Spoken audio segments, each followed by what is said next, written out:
പരിശുദ്ധ ഖുർആനിൽ പലവട്ടം നമ്മൾ വായിച്ചു കഴിഞ്ഞു പോയ ഒരു ആയത്താണ് റബ്ബി ഫുർലി വലി അഖി വദ്ഖിൽനാ ഫീ റഹ്മതിക വഅൻത അർഹമുർ റഹീമീൻ.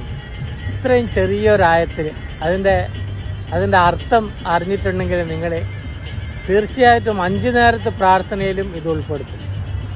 റബ്ബി ഫുർലി വലി അഖി, പഠിച്ചവനെ എൻ്റെ സഹോദരനിക്ക് നീ പുറത്തു കൊടുക്കണേ. വദ്ഖിൽനാ ഫീ റഹ്മതിക വഅൻത അർഹമുർ റഹീമീൻ, നിന്റെ ഒരിക്കലും പറ്റാത്ത അനുഗ്രഹത്തിൻ്റെ നോട്ടം, അനുഗ്രഹത്തിൽ അള്ളാഹുവെ എൻ്റെ സഹോദരനെ ഇനി ഉൾപ്പെടുത്തണേ അള്ളാഹ്. എത്ര വിശാലമായ ഒരർത്ഥാണത്.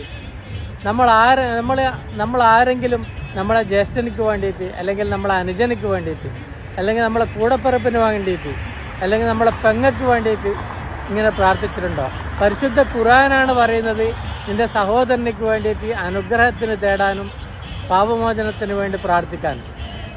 നമ്മളിൽ എത്ര ആൾക്കാരുണ്ട് നമ്മളെ ജ്യേഷ്ഠനോട് പിണങ്ങിയവർ, അനുജനോട് പിണങ്ങിയവർ, കൂടപ്പിറപ്പിനോട് പിണങ്ങിയവർ, പെങ്ങളോട് പിണങ്ങിയവർ, എത്ര ആൾക്കാരുണ്ട് നമ്മളെ കൂട്ടത്തിൽ? ഒന്ന് നെഞ്ഞത്ത് കൈവച്ച് ചിന്തിച്ചു നോക്കും. എന്നിട്ടൊരു ആത്മപരിശോധന നടത്തി. റമദാൻ മാസമാണ് വരുന്നത്.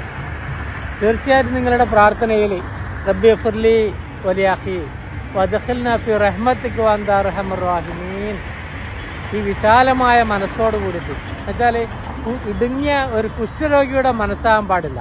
നമ്മൾ പ്രാർത്ഥിക്കുന്ന സമയത്ത് ഒരിക്കലും എൻ്റെ സമ്പത്ത്, എൻ്റെ ഭാര്യ, എൻ്റെ കുടുംബം, എൻ്റെ മക്കള്, എൻ്റെ ജോലി, അല്ലെങ്കിൽ എൻ്റെ ബിസിനസ് നന്നാവണേ എന്ന് പ്രാർത്ഥിക്കുന്നതിലും നല്ലത് വിശാലമായ മനസ്സോടുകൂടി പഠിച്ചവനെ ഞങ്ങളുടെ എന്ന് പറയുമ്പോൾ നിന്റെ അനിയന്മാരും അതിൽപ്പെട്ട്, നിന്റെ ജ്യേഷ്ഠന്മാരും പെട്ട്, നിങ്ങളെ പെങ്ങളും പെട്ട്, അവരുടെ മക്കളും എല്ലാം പെട്ട് മനസ്സിൽ കരുതുക.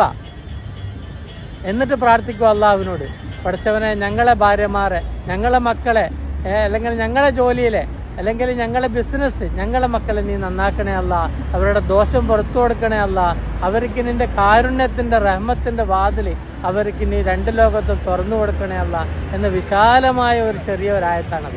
റബ്ബി ഫുർലി വലി അഖി വദ്ഖിൽനാ ഫീ റഹ്മതിക വഅൻത അർഹമുർ റഹീമീൻ എന്നിങ്ങനെ പ്രാർത്ഥിക്കുമ്പോണ്ടല്ലോ മറ്റുള്ളവർക്ക് വേണ്ടി, സ്വന്തം കൂടപ്പിറപ്പിന് വേണ്ടി നമ്മൾ പ്രാർത്ഥിക്കുന്ന സമയത്ത് എത്ര പിണക്കമുള്ളവരാണെങ്കിൽ നിങ്ങൾ ഇണങ്ങാതെ നിങ്ങൾ ഒരു ഇബാദത്തും സ്വീകരിക്കുകയില്ല.